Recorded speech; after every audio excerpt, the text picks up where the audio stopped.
going on? Nope, no trolley in sight. Don't forget they've got 425 passengers to serve before they ever get to us. Way back here in the rear of the upper deck. They were the best seats I could get, David. Yeah, I'm not complaining, sweetheart. Well, we're very lucky they didn't fill the middle seat.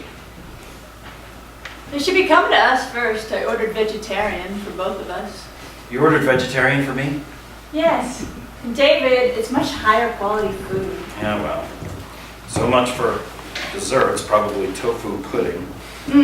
We should have a couple glasses of wine with dinner. Hopefully they have a good zing. But we'd be lucky if they have a decent red. If we weren't such wine snobs. Well, let's just drink whatever so we can relax and get some sleep. We've got another whole 8 hours before we land in London. You mean Heathrow? London Heathrow, then. Yeah, you know, it's funny how they haven't come around offering anything, even water. So far, I'm very underimpressed with British Airways. Well, whatever. I'm starving, aren't you? No, I'm fine. I had a turkey wrap back in the airport just in case I wouldn't like the dinner, which I now know was a very wise decision. What are you writing about? Nothing much. Anxiety is a waste of time. That's funny. No, not so funny after last Tuesday. The election, you mean? We just need time and space to recover. Time, no. Space, maybe, because we're getting out.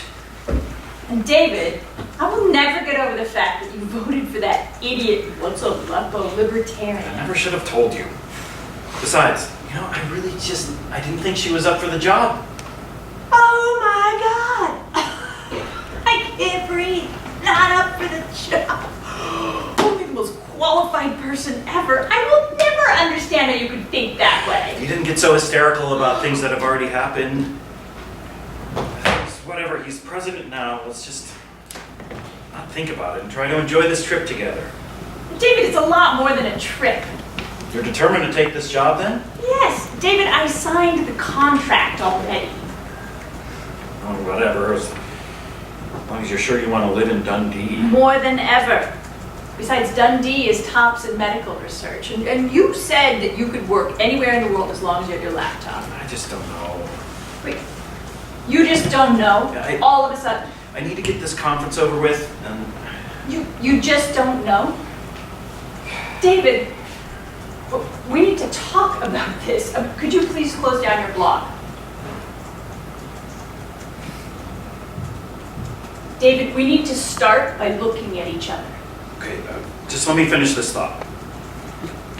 Stay in the moment.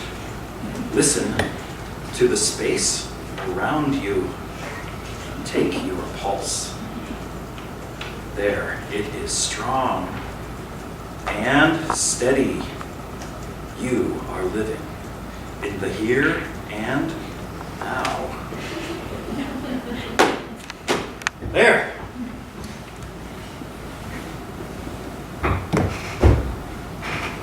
Good. Now we're in the here and now. All devices put away. Let's start timing how long you can restrain yourself. Jill, you promised you were going to stop making comments like that. I'm sorry. David, I don't know. I'm thinking the way you talk sometimes, the way you're so indecisive. I don't know. I sometimes wonder if we're gonna survive.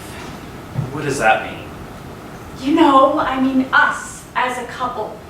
After all we've been through, all we don't agree about. I mean, me and this new job living in Scotland, you never sure about anything. I mean, all this back and forth all the time. Well, we survived the last 10 years pretty well. With me never sure, always back and forth. Hey, you know, you go back and forth too. I know. But I can't help thinking, you know, what if we had just... I still can't read your mind, Jill. I I mean that decision that we made. Oh, wait, I just have to write this one thing out. You're not writing about this, are you? I can't talk for a second, I'm concentrating. Okay, if it's so important. I want to emphasize the health benefits of using augmented reality in games. You mean how walking around outside capturing Pika-Poochus on your cell phone supposedly cures anxiety and depression? Well, it doesn't cure it, but it does help lessen the symptoms. Well, you'll have to quote some reliable statistics if there actually are any. I just don't see how wandering around outside playing a game on your cell phone is anything but a giant time suck. Jill, everyone spends time doing something. Oh, well, that's just brilliant. I'd like to see somebody doing something like bringing us our dinner.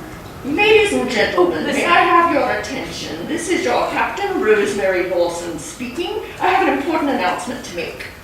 We have discovered a minor technical fault, and due to several members of our crew being quite unwell, we have made the decision to make a medical diversion re-landing in Calgary. We are presently at 36,000 feet above the city of Medicine Hat in Saskatchewan. We do apologize for the disruption in our regular service, but the safety of our British Airways passengers and crew is always our top priority. It's a woman pilot? Rosemary Lawson. I sure hope she's up to the job. Yeah. What the fuck did she mean, quite unwell? Could be food poisoning. Several members of the crew, is that what she said? I saw them. I couldn't believe how many, about 25 of them, looking very British and orderly, parading through the waiting area, pulling their matching carry-ons. They looked perfectly healthy to me. Calgary? I can't believe this. How long are we going to be delayed? I don't want to miss my presentation time. I'm sure you'll be okay, David. Well, I'm not.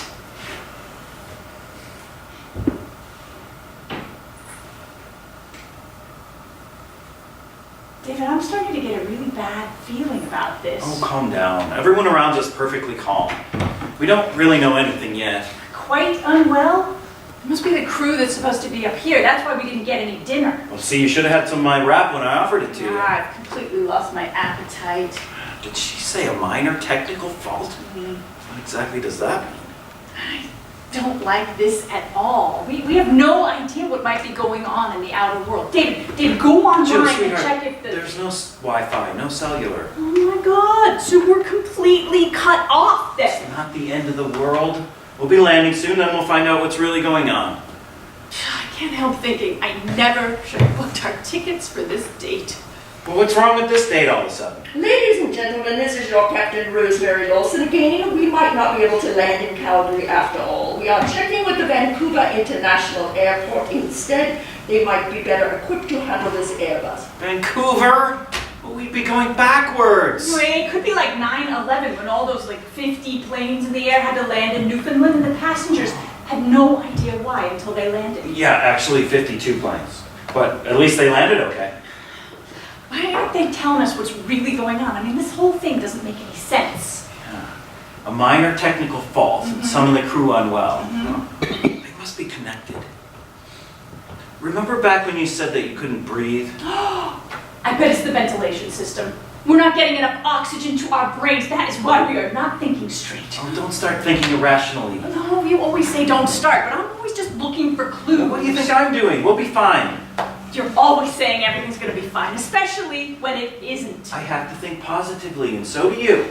I'm just honoring what I feel. Oh, that is a great theme for my living in the here and now. This here or now is not where I want to be. You know what?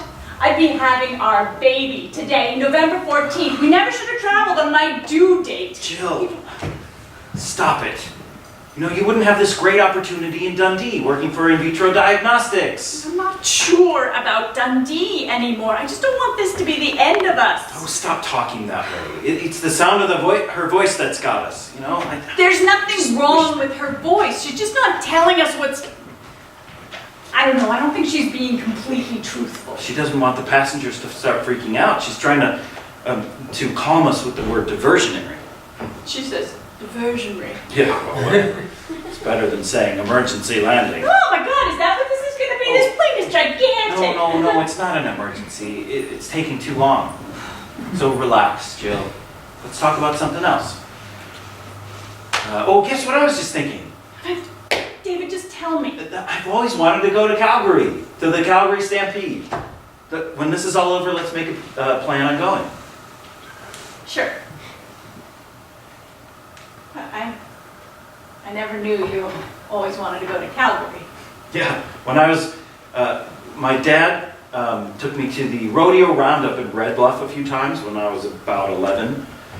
I really wanted to be a cowboy one day. Oh, that photo of you in the huge cowboy hat, swinging the lasso over your head. Oh my God, you were such a darling little boy. Darling. Well, I don't know whatever happened to me. Your father left when you were only 12. David, don't ever forget, I understand you. Sometimes I can't believe my incredible luck. You coming into my life. In the makeout room, remember? What was I even doing there in the Mission District? My mother still believes we met in a respectable restaurant bar. Yeah, well, I couldn't believe you were there either. And I couldn't stop staring at you, remember? When you caught me at it and started walking over, getting closer. I remember every detail exactly. You were leaning on the bar, texting on your brand new cell phone. But I'd never seen anyone texting before, so I was impressed. You were so shy. I love the look of you in your glasses. I kept wondering how you'd look when I took them off. But you were so serious, showing me how to text with your thumbs back and forth. Yeah, I had just gotten the very first iPhone that day. I admit it, I was trying to impress you. It so worked. Remember how we spent the next 2 days together? Both of us actually calling in sick to work so we could go wine tasting up in Napa. Yeah. Quite unwell we were, huh? Amazingly unwell. Ladies and gentlemen, we will be landing in Calgary after all. In preparation for our descent, please make sure your seatbelts are fastened very tightly and make sure... Jill, sweetheart, here, come sit beside me away from the window. David, we're gonna be safe, aren't we? Oh, yes, of course we'll be fine. Okay. But I need to ask you something. No, David, not now, please. Jill, would you marry me? What? Didn't you understand? Didn't you hear me? You mean if we get out of this alive? Well, yes, but I'm really serious this time. So you're willing to go with me? To Dundee? Anywhere.